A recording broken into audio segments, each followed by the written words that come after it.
Taste the Day.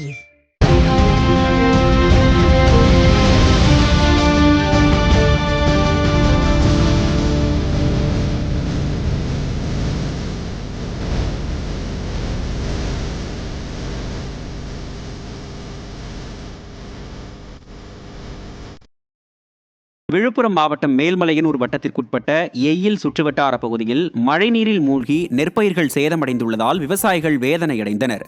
வளத்தி, அவலூர்பேட்டை, பெருவளூர் உள்ளிட்ட பகுதிகளில் பெய்த மழையால் அறுவடைக்கு தயாராக இருந்த சுமார் 1000 ஏக்கருக்கு மேலான நெற்பயிர்கள் நீரில் மூழ்கி சேதமடைந்தன.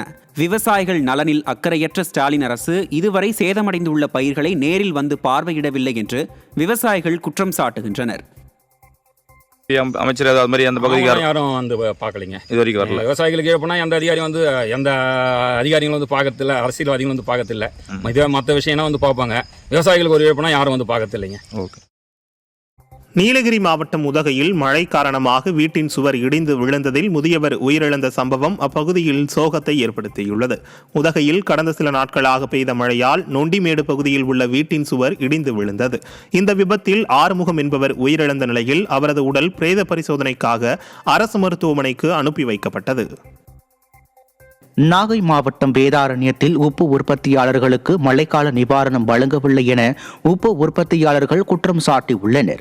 வேதாரண்யம் அடுத்த அகஸ்தியம்பள்ளி, கோடியக்கரை உள்ளிட்ட இடங்களில் சுமார் 9000 ஏக்கர் பரப்பளவில் உப்பு உற்பத்தி நடைபெறுகிறது. இந்நிலையில் வடகிழக்கு பருவமழையால் உப்பளங்களில் மழைநீர் புகுந்துள்ளது. இதனால் உப்பு உற்பத்தி முற்றிலும் பாதிக்கப்பட்டுள்ளதாக உப்பு உற்பத்தியாளர்கள் வேதனை தெரிவித்துள்ளனர். மேலும் அரசு வழங்கக்கூடிய மழைக்கால நிவாரண தொகையையும் திறனற்ற திமுக அரசு வழங்கவில்லை என உப்பு உற்பத்தியாளர்கள் குற்றம் சாட்டியுள்ளனர். திறனற்ற திமுக அரசு மக்களின் நலனில் அக்கறை இல்லாமல் செயல்படுவதாக குற்றம் சாட்டியுள்ளனர். உப்பள தொழிலாளிகளுக்கு 5000 பணம் ஏற்றி விடுறதாக மாநில அரசு சொல்லிடுச்சு. அதை ஏற்றி விட்டுருக்காங்க.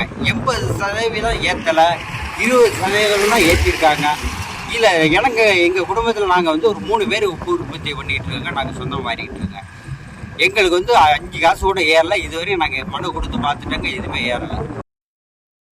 திண்டுக்கல் மாவட்டம் கொடைக்கானலில் அடர்ந்த பனிமூட்டம் சூழ்ந்ததால் பொதுமக்களின் இயல்பு வாழ்க்கை பாதிக்கப்பட்டது.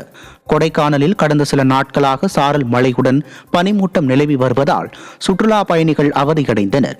குறிப்பாக பேருந்து நிலையம், ஏரி சாலை, மூஞ்சிக்கல் ஆகிய பகுதிகளில் அடர் பனிமூட்டம் நிலவியது. இதனால் பகல் நேரத்திலேயே வாகன ஓட்டிகள் முகப்பு விளக்குகளை ஒளிரவிட்டபடி சாலையில் சென்றனர்.